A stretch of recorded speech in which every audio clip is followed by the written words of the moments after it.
11 number में कह रहा है using properties of sets so that for any two sets A and B, ये जो होगा इसके ए के इक्वल होगा। तो चलिए इसका एलएचएस लेते हैं, प्रॉपर्टीज को यूज करके प्रूव करना। A union B intersection A union B का कंप्लीमेंट।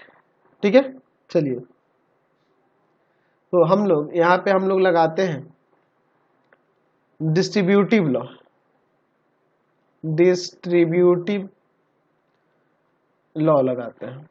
डिस्ट्रीब्यूटिव लॉ से हम लोग यहाँ पे क्या लिख सकते हैं, इस पूरे के साथ एक बार इसको एक बार इसको, क्या आ जाएगा, A union B intersection A, फिर आपका यहाँ पर ये वाला यूनियन रहेगा, और फिर A union B intersection B का कॉम्प्लीमेंट। ठीक है, डिस्ट्रीब्यूटिव लॉ लगा दिए। अब देखिए यहाँ पे फिर से अगेन हम लोग यहाँ पे क्या करेंगे, डिस्ट्रीब्यूटिव लॉ लगाएंगे। तो क्या हो जाएगा यहाँ से, यहाँ अंदर देखो, A intersection A union B intersection A, देख लीजिए इसको एक बार इसके साथ और एक बार इसके साथ, और बीच में आपका यूनियन आ गया। फिर यहाँ यूनियन है तो यूनियन रहने दो। यहाँ पे क्या हो जाएगा आपका, ए इंटरसेक्शन बी का कॉम्प्लीमेंट, फिर आपका यूनियन बी इंटरसेक्शन बी का कॉम्प्लीमेंट। ठीक है, बी इंटरसेक्शन बी का कॉम्प्लीमेंट, और बीच में ये यूनियन आ गया। अब देखिए यहाँ पर हम लोग एडम्पटन लॉ से क्या कर सकते हैं, ए इंटरसेक्शन ए के इक्वल होता है, हो जाएगा ना जी, यह सेट ए हो जाएगा, और union B intersection A, union यहाँ ए इंटरसेक्शन बी का कॉम्प्लीमेंट की बात करेंगे तो आप पहले इसे ए माइनस बी लिख सकते हो, या फिर अभी ऐसे ही रहने दो।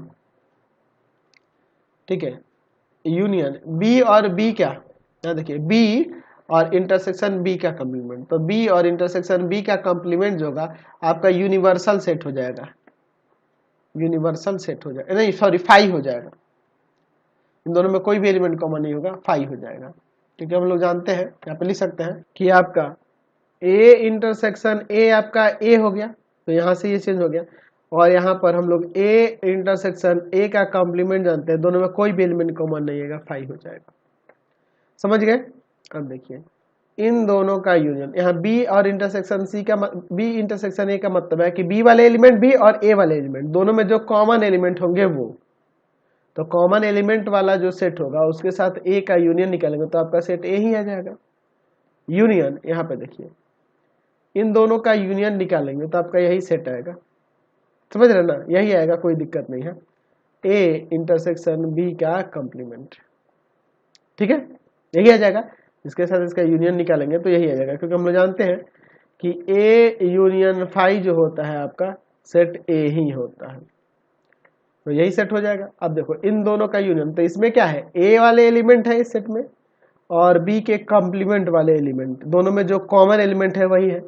ठीक है, और जो कॉमन एलिमेंट होंगे वो सेट ए के ही एलिमेंट होंगे, और दोनों का जब यूनियन निकालेंगे तो सेट ए आ जाएगा, क्योंकि इन दोनों में कॉमन एलिमेंट सेट ए के ही एलिमेंट होंगे ना, या फिर बी के कॉम्प्लीमेंट के एलिमेंट होंगे, यानी दोनों में जो कॉमन एलिमेंट होंगे वही, इन दोनों का यूनियन आपका ए ही आ जाएगा। तो यही ना हमें प्रूव करके दिखाना था, तो हमारा RHS आ गया, हमने प्रूव करके दिखा दिया। चलिए क्वेश्चन नंबर